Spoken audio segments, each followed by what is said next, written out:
on sunny days, you almost felt like you were sitting outside. It was that bright. That surprised you, Grace? It was a factory. I thought it would be dark and dirty. Then why go to work there? I was 15. It was time to pay my own way. Pay your own way? What about school? Oh, I didn't miss it so much. The girls were all so nice, and it wasn't like factory work, really. It was more like art, painting those dials. We were artists.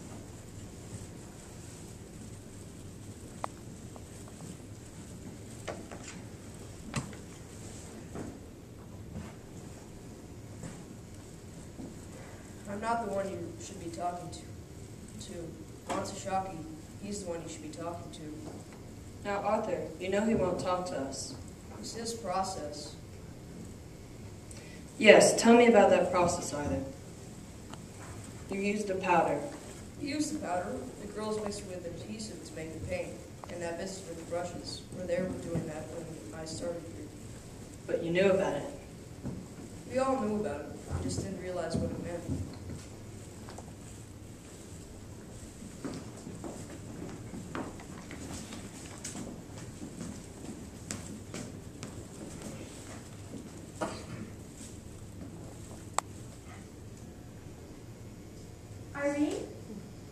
Irene, what are you doing?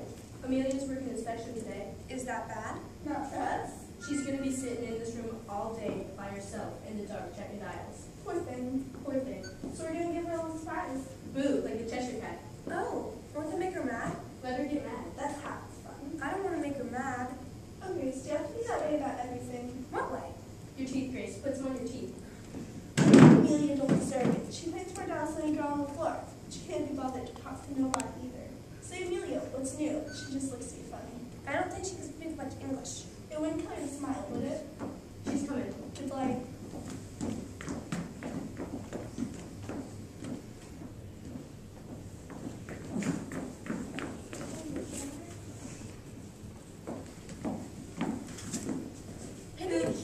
Miss Charles? Pin in your faces. Have you lost your minds? It was just a joke. Just a joke? A joke like that can lose a girl her job. No, Miss Charles, I'm certain it's not necessary. I don't tolerate foolishness, Doctor. Yeah, very good. Foolishness, we don't want it dirty.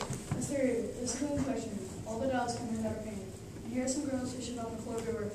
Girls, this is Miss Radium, Minor Vice President and Hearing Plant Manager.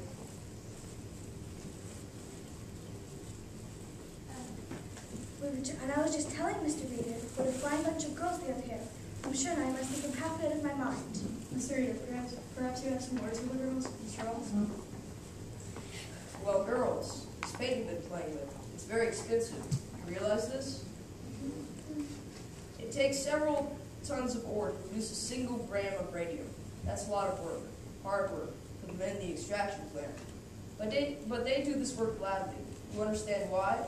Why they work so hard? What they are all working for? The war? That's right, the war. The dials you paint save lives, girls. Our boys in the field depend on them to read them in the dark. No mistaking what they see. Otherwise, some of those girls won't be coming home. Now, girls, if you fool around and don't take work seriously, or you're playing in the hands of the Kaiser, and we don't want that, do we? Oh, no, sir.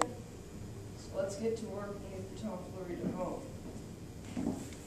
Mr. Reader, I just wanted to say, I am sorry.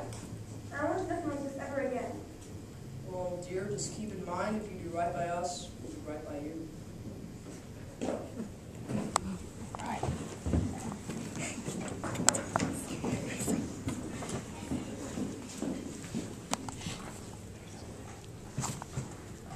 May 17th, 1921. Nancy Jean Harlan from the New York Graphic. Their graphics only girl reporter. Jack Youngwood here for the Newark Ledger, Newark's first source for news. Madame Marie Curie, eminent French scientist, embarks on a whistle-stop tour of the United States. First stop, New York City, where she's greeted by an enthusiastic crowd of well-wishers. The High Priestess of Science is headed for Washington to receive a gift of 1 gram of radium, valued at $100,000. Purchased for her by the members of the Marie Curie Radium Club, an association of 100,000 American women. Who each gave $1 to support humanitarian research with radium. Irene, look. I got my certificate. Member, Marie Curie Radium Club. You gave $1? It's all for science. Science? What about my room and board? Madame Curie reports that with the radium, she will continue her experiments to find better methods for the treatment of cancer. She also reports that radium is a cure for all cancer, but Some doctors dispute that. Madam Curie is on a tight schedule. Miss Andrew Carnegie has sent a car and will escort Dr. Curie personally to Washington, where President Harding will present the gift of 1 gram of radium. Lee, this is a marketing opportunity. Let's enter one of our watches, courtesy United States Radium Corporation. We'll need a press release. The radium isn't just for scientists to study. The average American can share in its glory every night. Luminous watches, luminous clocks. If people consider this just a novelty, consider the things we have taken place in the past 50 years.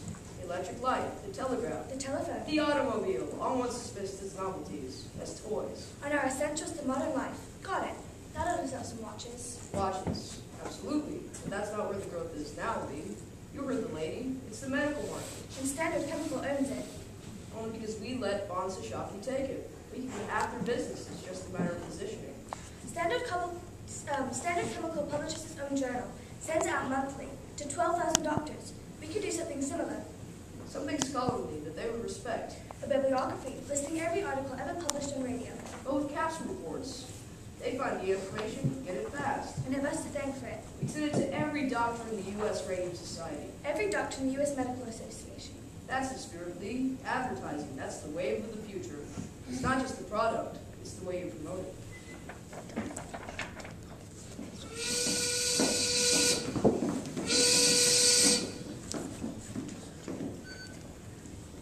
You should have seen it, Grace. The church was filled with flowers, lilies and carnations and orchids. You know how Amelia loved orchids.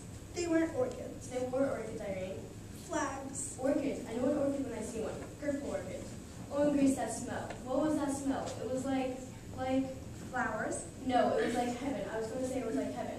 Heaven, Catherine. It was just a funeral. You make it sound like it was some Valentino picture. It wasn't just a funeral. It was Amelia's. You should have seen it, Grace. The church was like the botanical gardens. And the company said they spray flowers too. Carnations. Mom. Yellow carnations. Those were moms. Well, sounds like a nice service anyhow. Girls! The whistle's already gone. Now then, I've received new instructions this day. We're going back to the old way of painting the brushes. We were losing too much paint the old way. But, yes, Grace, something you wish to say? Dr. Bertachaki told me not to do that. He said it's unsanitary. Unsanitary? Well, I can hardly believe he'd say such a thing. You must have misunderstood him, Grace. Yes, ma'am. And you're not to get new brushes when you're done with the old, and they've got to be so bad you can't point them anymore. You can't make fun like that. Well, you'll do your best then, since I have my instructions. I need a new brush. It's not for us to be asking the questions. It's for us to do the work. I have my instructions, girls. I have my instructions. Here's an instruction for you, Miss Charles. It's something to start out your course. Was she at the service? Charles, you couldn't think she crossed the street for her own mother. Most everybody else was though. It was about the only girl from the floor who wasn't there. I wanted to come, but Mom was working and I had to watch the little ones. You could have brought them. All 7? Well, if it was me, I'd have tried to get there. Just lay off. Grace is as bad as it is. Were there many of the fellows there? Oh yeah, lots of fellows from downstairs. Mr. Law from the front office, Dr. Bonchasaki was there, and Mr. Reader. And he left early. So, he was there all the same. Ooh, and Grace, you know that fellow from Crystallizing, the one with the red hair? He was there. You know who I mean? Oh, the tall fellow with the freckles. That's the one, who snaps his fingers all the time. George. Jerry. I think it is George. It's Jerry. Jerry Mountain. He's the one who was always talking to Amelia in the day room. That's right. Ooh, and Grace, when the mass was over, he goes over to the coffin, and he goes like this, he goes, No. yes. Really? Really? Oh, for pity's sakes. Well, he did. Nobody could believe it. So what did he do? So what? He was in love with her. That's so what. Don't you think so, Grace? Well, I guess he had